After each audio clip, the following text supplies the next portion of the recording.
If there's going to be generational trauma, then you have to believe that there's also going to be generational healing. But in order to heal, you have to first understand what was broken. It starts with an epigenetic change.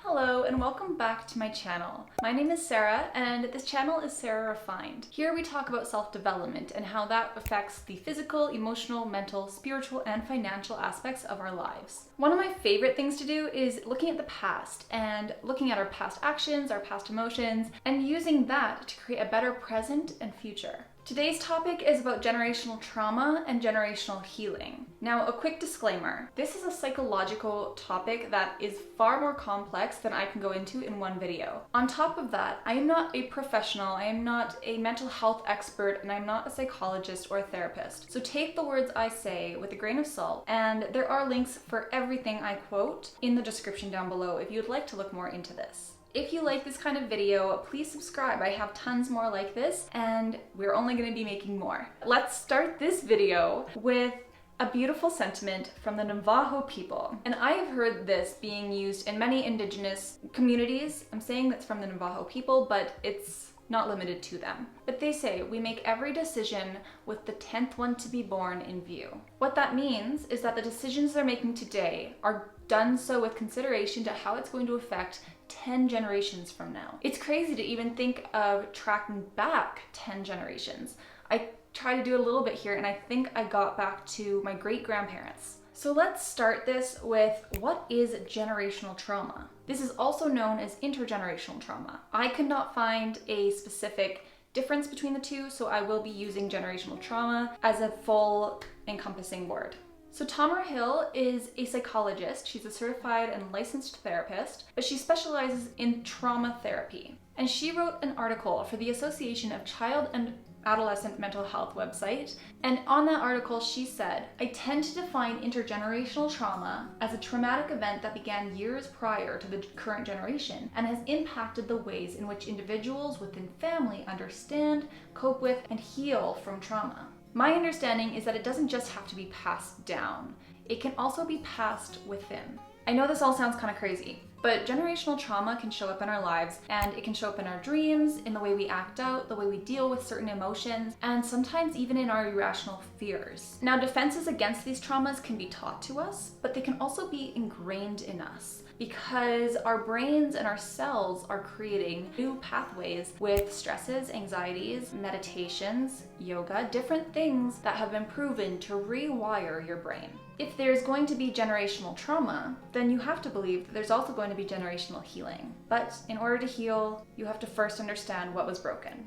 It starts with an epigenetic change. It changes our cells. It gives us boundaries, and it can change our personalities. It can change our emotional behavior, our emotional maturity, the mental health, and then that can all be passed down and affect the way that we raise other children or that we interact with people who still look up to us. Trauma can literally leave a chemical mark on your genetics and on your cells, which is then passed down to future generations. Some research has shown that in the worst cases of intergenerational trauma to Native Americans has affected up to 6 generations down. So a single generation is typically given about 20 to 30 years, people born within that time frame. So let's do that by 6. You're now looking 120 to 180 years ago.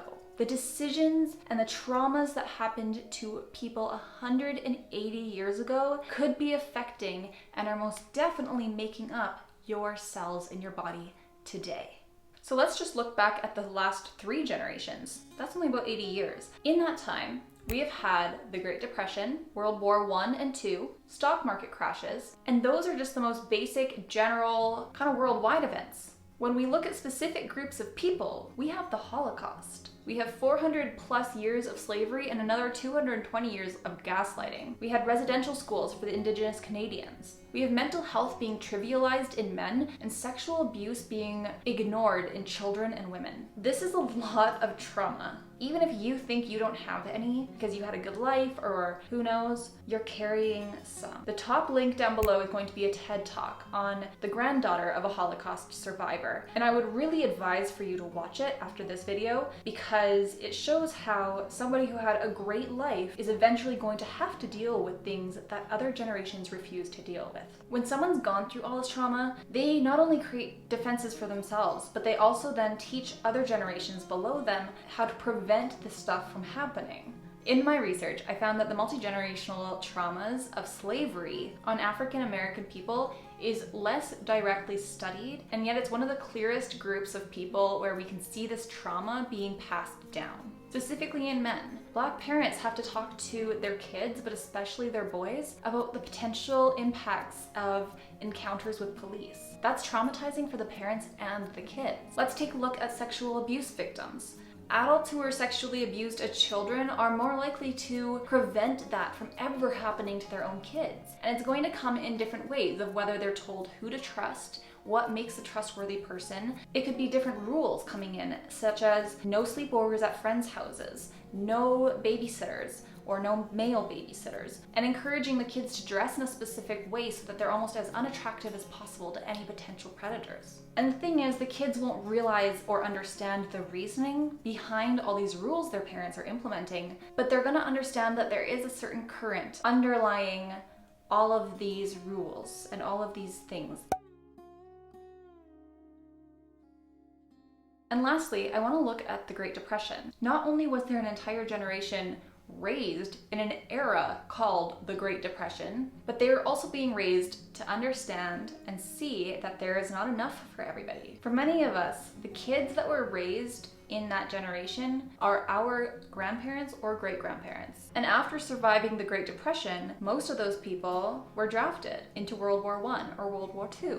The stress from these kind of events is unfathomable, and yet we see it playing out in our own lives every single day. On APA.org, I found this really interesting article called The Legacy of Trauma. They suggest the use of a survival genogram, basically constructing a family tree that also includes the details of the family trauma history. This would help children and grandchildren explore their ancestral traits that were being passed down, like maybe the phrase, "never let your guard down." They can look at that in the original context and examine them to see how those messages are going to help or hurt them. So this kind of brings us back to the very first phrase that I mentioned. I picked up this book a couple days ago from the library called The 5 Legends, and it's by the Anasazi Foundation. Within a page, it was speaking so clearly to me that I think it's definitely going to be one of those books I'm buying for a copy for myself and then buying multiple copies extra to give to friends and family. In this book, the author wrote about how she understood the actions of one woman 10 generations back impacted the author's very existence. As she was looking back at the decisions that were made, she wrote,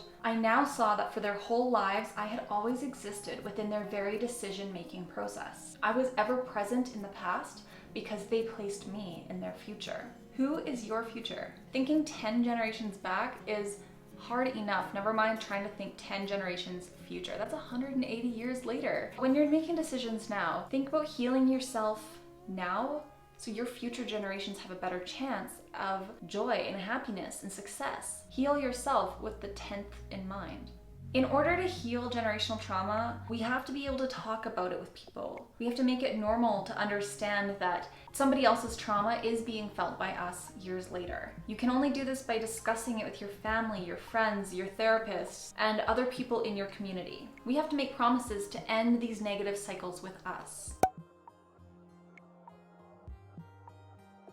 For myself, I've made other videos on this, but my insecurities about my body or my beauty and my self-worth are not just my own. They were passed down to me from my mother, my grandmother, my aunts, and who knows how many years back. But as I heal, they do too. Having access to these theories and papers and like history and researches and stuff like that, you might be one of the first generations to start this healing process. You can also share this information with your siblings, your parents, your aunts, your uncles, and maybe even your grandparents. Not everyone is going to understand or want to understand, but some might. Together, we are creating a new baseline for what normal, healthy communication looks like. As always, this is not easy. If it was easy, we'd all be doing it. But if you've made it this far in this video, I think you are a strong and curious individual who is open to challenging your beliefs. And maybe you're even ready to do some healing of your own. The challenge throughout this healing process is questioning your own values. Becoming clear on whose values am I living? Are they truly mine? Does it feel right and natural? Or am I living someone else's values based on their trauma? Remember what the Navajo say,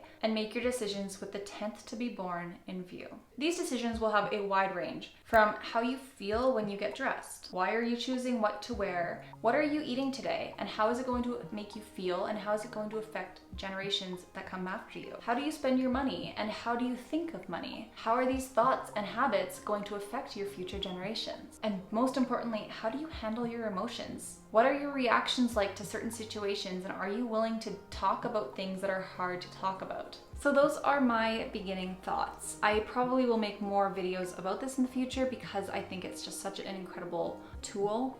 And as I do my own education, I hope to share that information with you. So please leave me your thoughts and comments down below so we can have an incredible discussion on this life-changing topic. If you enjoyed this video and you want to see more like it, please hit the subscribe button. Click the notification bell so you get an email every time I upload. Currently, right now, it's on Tuesdays and occasionally on Thursdays. You can also check out these videos on healing your inner child, which is a great place to start. Heal yourself and then start working on the other generations. Don't forget to give this video a big thumbs up if you enjoyed it, and please feel free to share it if you think that there is anyone else in your life who might benefit from hearing this information. As always, thank you so much for watching, and remember, when you improve yourself, you improve the world. Bye. That was so sassy. I just get so excited about this topic, even though it's so dark, but it's so exciting.